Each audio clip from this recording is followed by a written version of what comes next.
Salut tout le monde et bienvenue dans cette vidéo de présentation de l'éditeur Trackmania 2 Stadium. Nous allons voir ensemble comment gérer la caméra en jeu et ainsi créer des changements de caméra automatiques à l'entrée des loopings et des wallrides, chose qui est nécessaire pour obtenir un circuit agréable à jouer. Tout de suite je vous propose de passer sur l'éditeur. Nous allons donc créer une nouvelle map avec l'éditeur en mode avancé et on va prendre le jour. Voilà sur l'éditeur, on peut commencer et la première chose à faire c'est de créer donc un bout de circuit qui va nous permettre d'essayer le changement de caméra et on va faire un looping. Voilà, c'est ce qui est le plus simple à faire pour vous montrer comment ça marche. Alors j'ai fait une ligne droite avec de l'accélération, ensuite je mets mes petits adaptateurs là pour pouvoir passer en mode looping.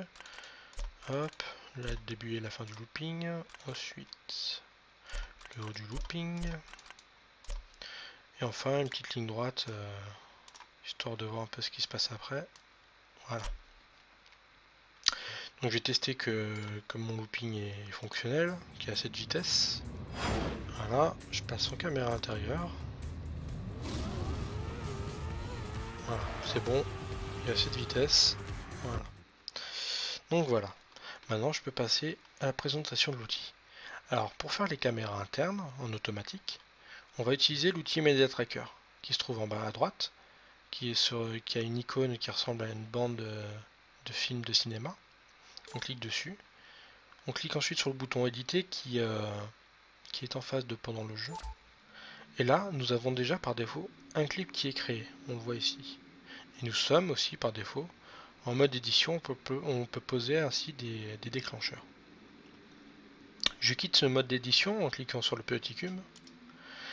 Et on va créer deux clips. Pourquoi deux clips? Parce qu'il va falloir un clip pour l'entrée du circuit en mode de caméra interne et ensuite un clip qui va nous permettre de quitter ce mode de caméra interne.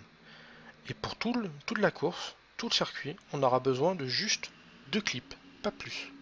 Et ce, quel que soit le nombre de looping ou de wallride dans l'ensemble du circuit.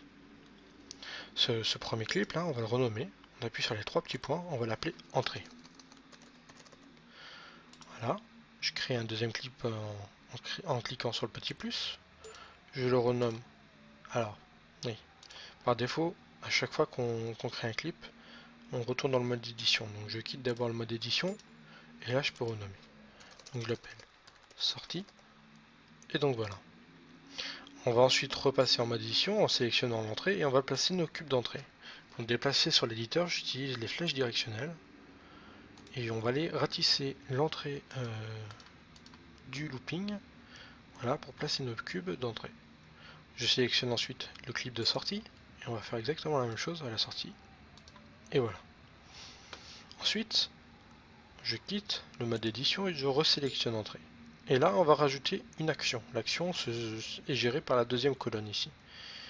On va cliquer sur le petit plus pour ajouter une action. Et l'action qui nous intéresse, nous, c'est la caméra course. Alors, on a toutes nos options qui concernent la caméra course qu'on vient de créer qui se trouvent en haut à gauche. Et la seule qui nous intéresse, c'est la caméra qu'on doit mettre en interne. Les options en dessous sont pas très importantes. La cible, le jour local, ça c'est ok. Et au-dessus, on a continuer à jouer. C'est ce qu'il nous faut, par défaut c'est coché. Et donc, la caméra interne va rester jusqu'à ce qu'on lui demande d'arrêter la caméra interne. Par contre, on n'a pas besoin de cocher en boucle, de toute façon, on continue à jouer, ça serait un peu inutile. Et donc voilà, je n'ai pas besoin de plus. Pourquoi?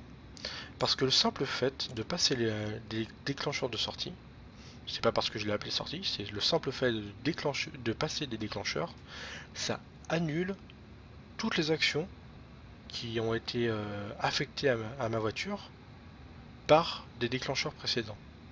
Donc là, les déclencheurs précédents, c'est les déclencheurs que j'ai appelés entrée. Je leur ai mis une action de caméra course. Hop, je passe le looping. J'arrive à la sortie, qui n'a pas d'action, hein, regardez la colonne est vide. Et ça va annuler ce que j'ai fait dans l'entrée, donc la caméra course. On peut essayer. Je quitte le mode d'édition, j'appuie sur échappe ensuite pour revenir sur l'éditeur de circuit et je place ma voiture au début du circuit.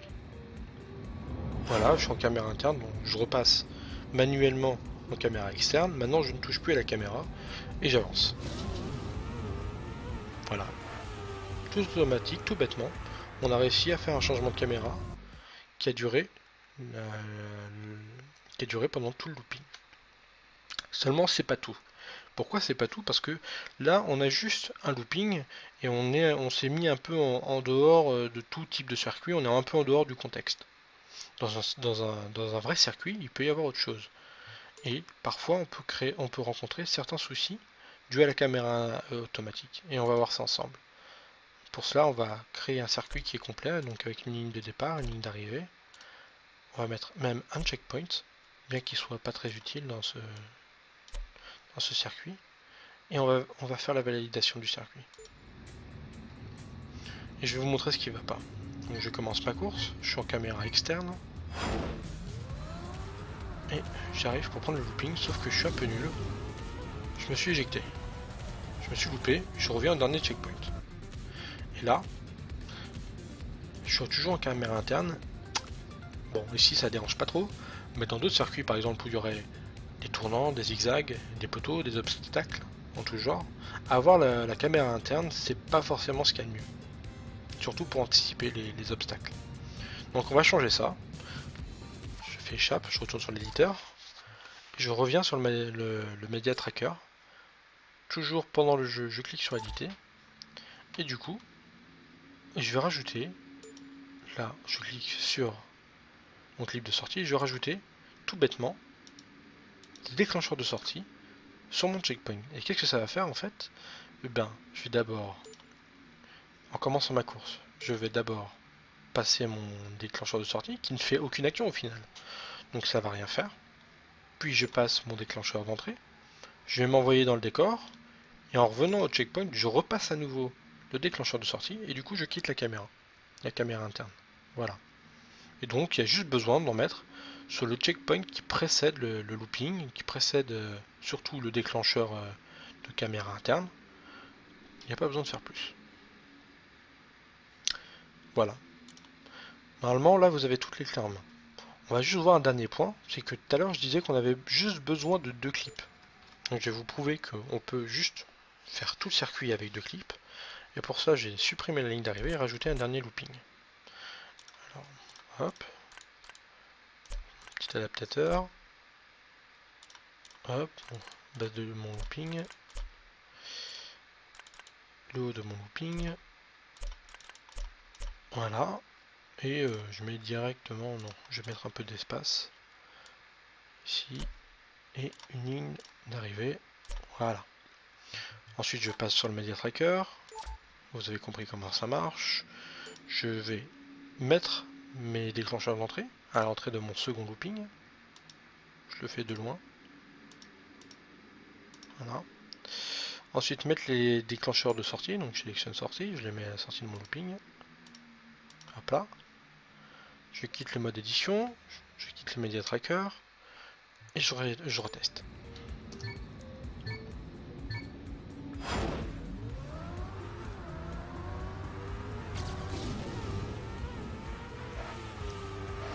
Voilà, ici ça marche. Et ici aussi ça marche. Voilà. Je vais refaire le truc pour vous montrer autre chose.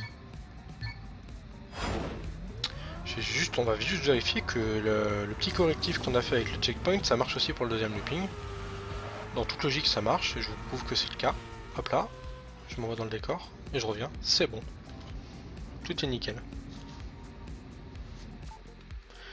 Et voilà, le tuto est terminé, et j'espère que j'ai été assez précis dans ce que j'ai dit, que j'ai donné assez de détails pour vous permettre de reproduire ce que je viens de faire tout seul.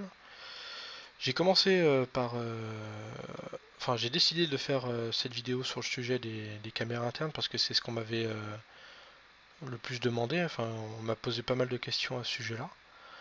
Et si vous avez d'autres questions, eh ben, je serais ravi de faire d'autres vidéos, il n'y a pas de souci. J'ai tout mon temps libre. Enfin, tout mon temps libre. J'ai assez de temps libre pour le faire. Euh, et donc voilà, et si c'est le cas, si jamais je fais d'autres vidéos, bah dans ce cas, je vous dis à bientôt. Salut!